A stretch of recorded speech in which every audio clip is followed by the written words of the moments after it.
Alors, allons à Bujimaï, parce que je suis très sûr que beaucoup de gens sont curieux de savoir qu'est-ce qui se passe à Bujimaï. On dit que voilà, les travaux qui ont commencé là-bas, ils n'ont jamais commencé, les choses ne se sont pas... Ça, c'est l'image de...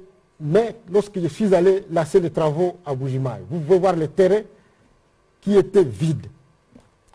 Alors, aujourd'hui, quelle est la situation? La situation, c'est que les travaux ont bel et bien commencé. Les fondations sont à voie d'être terminées. Et vous avez dit, pourquoi les fondations alors que vous avez commencé au même moment avec Kinshasa et que Bujimaï, on voit que ça n'avance pas très vite? La raison, elle est simple. Les conditions d'approvisionnement à Bujimaï ne sont pas les mêmes que les conditions d'approvisionnement ici à Kinshasa. Cette phrase mérite d'être répétée afin de permettre à tous les détenteurs légaux de l'ignorance et de la confusion de bien saisir.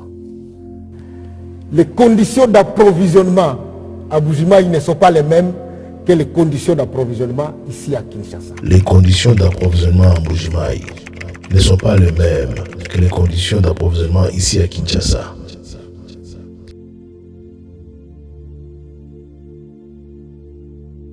Comme vous pouvez bien le voir, le matériel de construction certainement n'a pas été livré dans les délais que nous connaissons. Nous connaissons tous que ce qui se passe à Bujimaï. C'est peut-être que pour cette raison, beaucoup d'autres travaux vont être aussi impactés. Vous savez vous-même que la route n'est pas encore...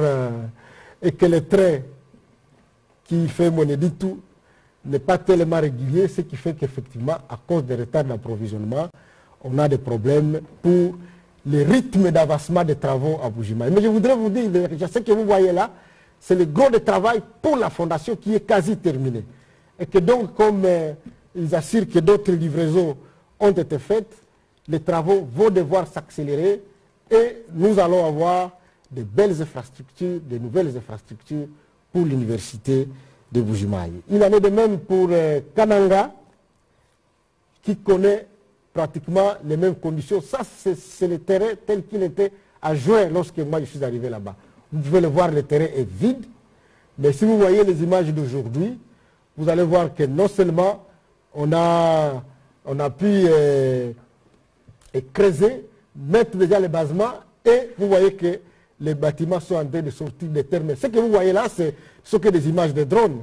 Mais si vous allez sur le terrain, c'est des vastes terrains qui sont concernés, puisque là, c'est des terrains qui vont comprendre non seulement les gros bâtiments de 4 étages des auditoires, il va comprendre aussi des hommes, des laboratoires, et toutes ces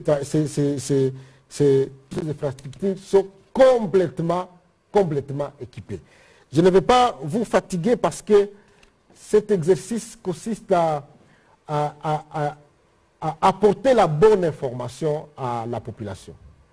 Le programme de construction des universités, il continue et il va continuer.